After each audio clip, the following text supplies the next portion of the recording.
Dhanya Raman, activist Dhanya Raman നമുക്കൊപ്പം ചേരുന്നു. Dhanya, chief സെക്രട്ടറിയുടെ ഫേസ്ബുക്ക് പോസ്റ്റ് ശ്രദ്ധിച്ചിട്ടുണ്ടാവുമെന്ന് കരുതുന്നു. ഇത് കേരളത്തിലെ ഏറ്റവും മുന്നിൽ നിൽക്കുന്ന അല്ലെങ്കിൽ ഏറ്റവും മുകളിലുള്ള ബ്യൂറോക്രാറ്റിനോട് ഇത്തരം കാര്യങ്ങൾ നേരിട്ട് ചോദിക്കാൻ ആൾക്കാർക്ക് കഴിയുന്നുണ്ടെങ്കിൽ സാധാരണക്കാർ എന്ത് ചോദ്യമാണ് നേരിടുക എന്നുള്ള ഒരു വലിയ ആശങ്കയുണ്ട്. എങ്ങനെ കാണുന്നു ധന്യ ഇതിനെ?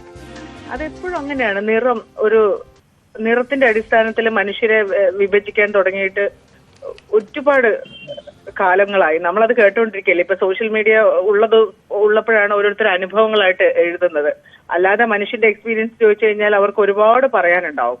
ഒരാളെ അടയാളപ്പെടുത്തുന്നത് തന്നെ അവന്റെ നിറത്തിലൂടെ അടയാളപ്പെടുത്തുന്നത്. നമ്മുടെ ഇവിടുത്തെ സാമൂഹ്യ വ്യവസ്ഥ എന്ന് പറയുന്നത് തന്നെ ഈ നിറവും ജാതിയുമാണ്. അതിന്റെ അടിസ്ഥാനത്തിലാണ് ഈ സമൂഹം ഇപ്പോഴും മുമ്പോട്ടേക്ക് പോകുന്നത്. അതൊന്നും ഒരു മാറ്റം ഉണ്ടായിട്ടില്ല. അതുകൊണ്ടാണ് ഈ നിറത്തെയൊക്കെ അവർ വലിയ കാര്യമായിട്ട് ഒരു വിഭാഗം ആൾക്കാർ കാണുന്നത്. ഇപ്പൊ നിങ്ങൾ നോക്കൂ, ശാരദാ മുരളീധരൻ എന്ന് പറഞ്ഞു കഴിഞ്ഞാൽ നമ്മുടെ ചീഫ് സെക്രട്ടറിയാണ്. അവരെത്രയോ വലിയൊരു പദവിയിൽ ഇരിക്കുന്ന ആളാണ്. അവരുടെ പെരുമാറ്റം അങ്ങനെയാണ്. അവർ വളരെ നല്ല ഒരു മികച്ച ഓഫീസറാണ്. എനിക്ക് അവരെ അന്നും ഇന്നും തോന്നിയിട്ടുള്ളത്. അവർ പോയിട്ട് ഒരു അലിഗേഷനിലൊന്നും ചാടാത്ത നല്ലൊരു ഓഫീസറാണ്. പക്ഷെ ഒന്ന് നോക്കൂ, അവരെ പോലും ആൾക്കാര് നിറത്തിന്റെ പേരിൽ അടയാളപ്പെടുത്തുകയാണ്. അപ്പോ ഈ നാട്ടിലെ SC/ST വിഭാഗം ഞങ്ങളൊക്കെ ഒരു പോസ്റ്റ് ഇടുമ്പോൾ പോലും അതിനകത്ത് പുരോഗമന പ്രസ്ഥാനങ്ങൾ എന്ന് പറഞ്ഞ രാഷ്ട്രീയ പാർട്ടിയുടെ ആൾക്കാരുടെ വരെ കമന്റുകൾ കാണണം. ജാതിയുടെ പേരും നിറവും ആക്ഷേപിച്ചുകൊണ്ടുള്ള കമന്റുകൾ ഇഷ്ടം പോലെ ഉണ്ട്. മനുഷ്യന്റെ മനസ്സ് അങ്ങനെയാണ്. പെട്ടെന്നൊന്നും നമുക്കിത് മാറ്റിയെടുക്കാൻ പറ്റത്തില്ല. ഈ സാമൂഹ്യ വ്യവസ്ഥ ഇങ്ങനെ നിലനിൽക്കുന്നിടത്തോളം കാലം ജാതിയുടെയും നിറത്തിന്റെയും സമ്പത്തിന്റെയും അധികാരത്തിന്റെ ഒക്കെ പേരിൽ അത് ഇങ്ങനെ ഏറ്റവും മുന്നിട്ട് തന്നെ നിൽക്കും. അത് ഇപ്പൊ അതിന് സ്ഥാനമില്ല. അതിന് മാഡം ഒരു ചീഫ് സെക്രട്ടറിയാണ്. അവരിങ്ങനെ കേൾക്കുന്നുണ്ടെങ്കിൽ ബാക്കിയുള്ള ആൾക്കാരുടെ കാര്യം ഒന്ന് ഓർത്തു നോക്കും. അടയാളപ്പെടുത്തലുകൾ എപ്പോഴും നിറത്തിലൂടെയാണ്. നമുക്ക് ഈ സാമൂഹ്യ മാറ്റം ഉണ്ടാക്കാനായിട്ട് സമൂഹത്തിൽ വളരെ പാടാണ്. ഒരു ജനിതക രോഗമായിട്ട് ഇത് അങ്ങനെ പകർന്നു പോവുകയാണ്.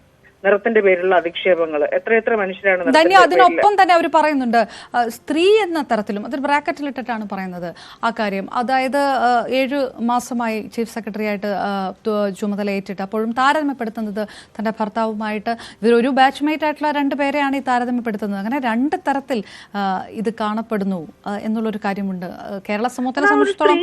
അതെ, സ്ത്രീ അധികാര പദവിയിൽ എത്തുന്നത് അവർ പഠിച്ചിട്ടാണ്, അവർക്ക് കഴിവുള്ളത് കൊണ്ടാണെന്നുള്ള അംഗീകരിക്കാനും ഒരു വിഭാഗം ആൾക്കാർക്ക് ഇപ്പോഴും മടിയാണ്.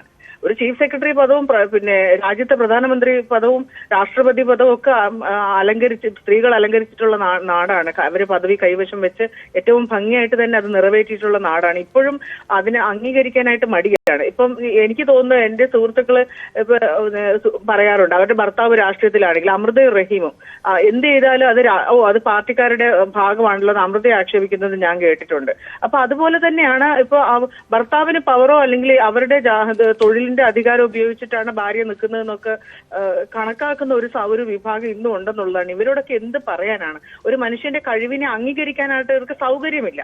അത്രേ ഉള്ളൂ. അല്ലാതെ നമുക്കാർക്കും കഴിവില്ലാത്തോണ്ടല്ല. പക്ഷെ നമ്മൾ എന്ത് ചെയ്താലും അതിനെ ഒരു വിഭാഗം ആൾക്കാർ കുറ്റപ്പെടുത്തുന്നവരുണ്ട്. അപ്പോ നല്ല ഒരു ആങ്കർ സംസാരിക്കുമ്പോൾ അവർ പറയും അതൊക്കെ അവർക്ക് ബിഹൈൻഡ് ദ സ്ക്രീൻ അവർക്ക് ചെവിയിൽ ഇത് വെച്ചിട്ടുണ്ട്. അവർ പറയുന്നത് ആങ്കറിന്റെ മാത്രം കഴിവല്ല, അല്ലെങ്കിൽ ഒരു ന്യൂസ് വായിക്കുന്ന അവതാരികയുടെ മാത്രം കഴിവല്ല എന്നാ. അത്രയും അവരുടെ ഭാഷയും അവരുടെ വായനാശേഷിയും അവർ പൊളിറ്റിക്കലായിട്ടുള്ള അവരുടെ അറിവും ചരിത്രബോധവും ഒക്കെയാണ് ഒരു മാധ്യമ പ്രവർത്തക അല്ലെങ്കിൽ ഏതൊരു പ്രൊഫഷൻ എടുത്താലും നമുക്ക് ആ രീതിയിൽ നമുക്ക് അതിനകത്ത് നിൽക്കണമെങ്കിൽ നമ്മൾ അത്രയും നോളജ് ഉള്ളവരായിരിക്കുമല്ലോ, അറിവുള്ളവരായിരിക്കും, അത് കൈകാര്യം ചെയ്യാൻ പറ്റുന്നവരുമായിരിക്കും. അല്ലാത്തവരൊന്നും ഈ പൊസിഷനിൽ വന്ന് ഇരിക്കത്തില്ലല്ലോ. അപ്പൊ അതിനെ പോലും കഴിവിനെ അംഗീകരിക്കാൻ മടിയാണ്.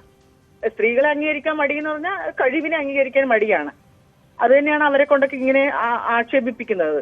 ധന്യ, ഇതാരാണ് പറഞ്ഞത് എന്ന് പുറത്ത് പറഞ്ഞിട്ടില്ല. സ്വാഭാവികമായിട്ടും അങ്ങനെ ഒരു കാര്യം, അങ്ങനെ ഒരു വെളിപ്പെടുത്തൽ എന്തായാലും ചീഫ് സെക്രട്ടറി ഭാഗത്ത് ഉണ്ടാവില്ല. സ്വാഭാവികമായിട്ട് വ്യക്തിപരമായിട്ട് വിഷമിപ്പിച്ച ഒരു കാര്യമാണ് എന്നുള്ളത്. പക്ഷേ ഇങ്ങനെയുള്ള ചർച്ചകൾ നടത്തുമ്പോൾ അതൊക്കെ ആ വശത്തേക്ക് തന്നെ ചെല്ലും. ഇങ്ങനെ ഉള്ളിൽ തന്നെ വിചാരിക്കുന്ന പലരും ഉണ്ടാകുമല്ലോ. അവർക്കൊക്കെ ഇത്തരം ചർച്ചകൾ നടക്കുന്നത് ആ കൃത്യമായ ഫലം ചെയ്യും. അങ്ങനെ ഒരു പോസിറ്റീവ് നോട്ട് ഇതിനകത്തുണ്ടല്ലേ? ഉണ്ട് ഉണ്ട്. അവര് പ്രതികരിച്ചല്ലോ. അവര് പ്രതികരിച്ചത് തന്നെ വളരെ നല്ല കാര്യമാണ്. ചിലപ്പോൾ അവര് മറ്റേ ഓപ്പോസിറ്റ് നിൽക്കുന്ന ആളെ അപമാനിക്കേണ്ട. കാരണം ഇപ്പൊ ഒരു ചീഫ് സെക്രട്ടറി ഇങ്ങനെ അവരുടെ വിഷമം ഇങ്ങനെ പോസ്റ്റ് ആയിട്ടുണ്ട്, ഉറപ്പായിട്ട് അവരെ പിന്തുണയ്ക്കാൻ ഇവിടെ ഈ നാട്ടിലൊരു വിഭാഗം ആൾക്കാരുണ്ട്. പ്രത്യേകിച്ച് നിറത്തിന്റെ ഒക്കെ പേരിൽ, ജാതിയുടെ ഒക്കെ പേരിൽ നന്നായിട്ട് പ്രതികരിക്കുന്ന മനുഷ്യരുണ്ട്. അത് ആ ഓപ്പോസിറ്റ് നിൽക്കുന്ന ആളുടെ അവരെ ഐഡന്റിഫൈ ചെയ്യാൻ നമുക്ക് പറ്റണം. പക്ഷെ എന്തോ മാഡം അത് ചെയ്തില്ല എന്നുള്ളതാണ്. അത് അവർക്ക് കൂടുതൽ അവരിത് തിരിച്ചറിയട്ടെ. അവരിത് എന്തായാലും മനസ്സിലാക്കും. മാഡത്തിന്റെ പോസ്റ്റ് കാണുമ്പോൾ തന്നെ ആൾക്കാർക്ക് മനസ്സിലാവുമല്ലോ ആരാണത് പറഞ്ഞതെന്നുള്ളത്. എന്തായാലും ഇതൊരു കുറച്ചൊരു ഇങ്ങനെയാണ് സാമൂഹ്യ മാറ്റങ്ങൾ ഉണ്ടാവുന്നത്. ഇങ്ങനെയാണ് നമ്മൾ ചർച്ച ചെയ്യപ്പെടുമ്പോഴും നമ്മൾ സംസാരിക്കുമ്പോഴും വേറൊരാൾ ഇത് കേൾക്കുന്നുണ്ട്. അപ്പൊ അവർക്ക് എന്തെങ്കിലും തിരുത്താൻ സാധിക്കുമെങ്കിൽ അത് തിരുത്തട്ടെ. അല്ലെങ്കിൽ അവരിത് അടുത്ത തലമുറയ്ക്ക് ഇതേപോലെ അവർ കൈമാറേണ്ടി വരും എന്നുള്ളതാണ്.